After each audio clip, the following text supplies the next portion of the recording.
Thank you to Brilliant for supporting PBS. Happy birthday, Julia. Oh, thanks, hon. I know Julia's gonna love this stained glass Chihuahua lamp. The pictures online were gorgeous, and it looks just like our little Rocky. Wow, hun, it's, What the? This isn't what I ordered. well, where'd you get it? Online.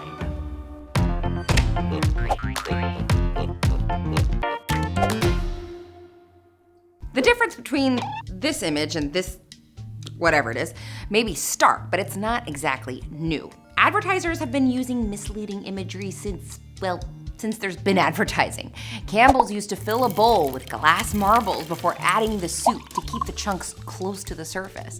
And cereal commercials used glue instead of milk, so the bits looked fresh and crispy. Thing is, while there are laws against false advertising, the line is pretty fuzzy. Marketers are allowed to take some stylistic liberties, legally known as puffery. In fact, just a couple years ago, Wendy's and McDonald's got a lawsuit dismissed that accused them of deceiving customers with photos of burgers that were bigger and juicier than the actual product. The judge basically implied that no reasonable consumer would take the images at face value. It's almost like because we expect them to use deceptive images, that makes the images not deceptive, or something. Technically, these standards are supposed to apply to AI-generated images as well, but practically it feels like the Wild West out there. I don't know about you, but leading up to Christmas, I was being pummeled with ads for these hyper-realistic robot puppies. An attorney might argue that this is just puffery, that no reasonable consumer would think this kind of technology was remotely possible. But it's clear from social media that plenty of buyers thought they were getting something more advanced than this. Well, this is what I got.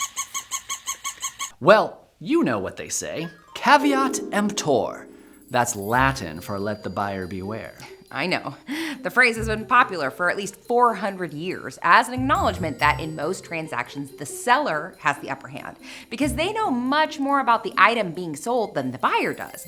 In economics, that's known as information asymmetry. Caveat emptor encourages buyers to shrink that advantage by doing their own research. Horse traders, for instance, checked the animal's teeth to see if it was old and sickly, giving rise to another famous saying, "Don't look a gift horse in the mouth." It means don't nitpick something you're getting for free. I know. Until relatively recently, it would have seemed crazy to buy something without personally inspecting it.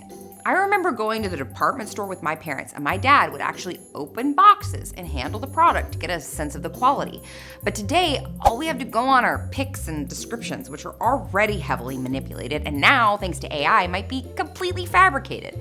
With some of these listings, you get the sense that they started with the AI image and then tried to figure out how to make a physical product out of it. But even as the internet has exacerbated information asymmetry, it's also offered a way to level the playing field. User reviews. Imagine an ancient horse trader having to divulge all his previous buyers' opinions of him to every potential customer. That's got to erase the seller's advantage, right? Alas, everything on the internet can be gamed. According to the World Economic Forum, around 4% of online reviews are likely fake. And that's probably a lowball figure since so many go undetected. They estimate that these reviews influence over $150 billion of global spending a year. Sometimes those fake reviews can come from real customers who are enticed by some benefit from the seller. Many shoppers report being offered free merchandise, discounts, or refunds with the implicit expectation that they would change their negative review to a positive one. But there are also large-scale, sophisticated review brokers that can be hired to inundate new listings with a thick layer of 5-star ratings. This is technically illegal, but since most of these brokers are operated overseas, it's pretty hard for agencies like the FTC to enforce. In fact, it's shockingly easy to find Facebook groups that you can join that offer free merch and payment for reviewing certain products. Savvy shoppers have known for a long time to be suspicious of reviews with strange grammar or spelling mistakes or seem a little too effusive about a new toilet seat lid. But thanks to AI, fake reviews are sounding more authentic by the day and are easier to produce at high volume. Big sites like Amazon and Google Maps are responding with their own AI-powered detection algorithms. But if history is any guide, scammers will usually find a way through. So what else is new? You might be thinking. We all know that online reviews are not to be trusted, and yet 90% of shoppers still check reviews before making any purchase. Psychologists would call this social proof. Before making any decision, most people need to feel like others have already done it, even if that feeling is an illusion. Maybe that's not a big deal when it comes to mugs and lamps, but people also trust online reviews when selecting contractors, lawyers, therapists, even surgeons. Decisions that can have long, life-changing consequences. One survey found that 75% of patients consulted user reviews as the first step to finding a new doctor.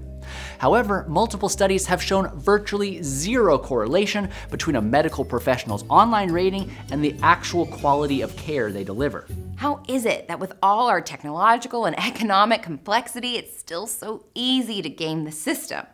One answer is scale. Google Maps has over 200 million businesses and places listed worldwide. Amazon may have as many as 600 million products.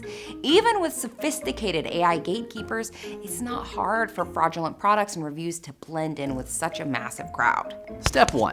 Use AI to generate an enticing yet plausible product page that will grab the attention of casual browsers. Step 2. Hire cheap manufacturers to fabricate low-quality items that look vaguely like their promotional photos. Step 3. Pay a review broker to fill your listing with great reviews. But remember, it won't last long. Pretty soon, enough real customers will have flagged your listing or left bad reviews to tank your placement. But no matter, since it's all so inexpensive to set up, you can just close up your eShop and start again. With 600 million listings to monitor, it's pretty hard for Amazon to shut you down before you've made enough money for the scheme to stay profitable. And it's not 100% certain that they'd want to anyway. The incentive structure for these big e-tailers is a bit conflicted. On one hand, they don't want to get a reputation for selling junk, but on the other hand, they do make a commission from every one of those sales. Just like the social media platforms, engagement is currency, even if it's fake. Perhaps they'd treat the problem with more urgency if they could be held legally liable for hosting fake products and fake reviews. But thanks to Section 230 of the Communications Decency Act of 1996, no online platform can be held accountable for content published by third-party posters. It's the same provision that protects Facebook, TikTok, and YouTube from liability for content that harms users. That's why the FTC can only go after businesses that pay for fake reviews or brokers that sell them, never the platforms themselves.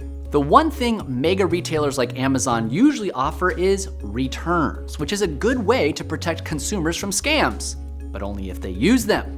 There's no way to know how many people don't bother returning disappointing products, but it's obviously enough to keep the scams profitable. Like everyone else, we look at reviews when buying something online, but in recent days, I've come to rely more on trusted review outlets like Wirecutter and Consumer Reports. Unlike the shopping sites, their only asset is their credibility. We also try to ask for recommendations from real people that we know in real life. I know, old-fashioned, right? But when it comes to big life decisions, it's just too hard to know that what you see on screen is what you'll really get. And that's our 2 cents. Thank you to Brilliant for supporting PBS. Brilliant is designed to help learners excel in math and computer science with visual, interactive problem solving and personalized practice. And if you're into data, Brilliant's data courses cover everything from data visualizations to advanced topics like algorithms and regression models, and feature real-world data from leading retail companies, online streaming services, and more. With Brilliant's new course features, users can get personalized practice and end-of-level reviews to move on to more advanced material with confidence. To try everything Brilliant has to offer for free for a full 30 days, visit brilliant.org/2cents or click on the link in the description. If you go now, you'll also get 20% off an annual premium subscription. Thanks to our patrons for keeping 2 Cents financially healthy. Click the link in the description to become a 2 Cents patron.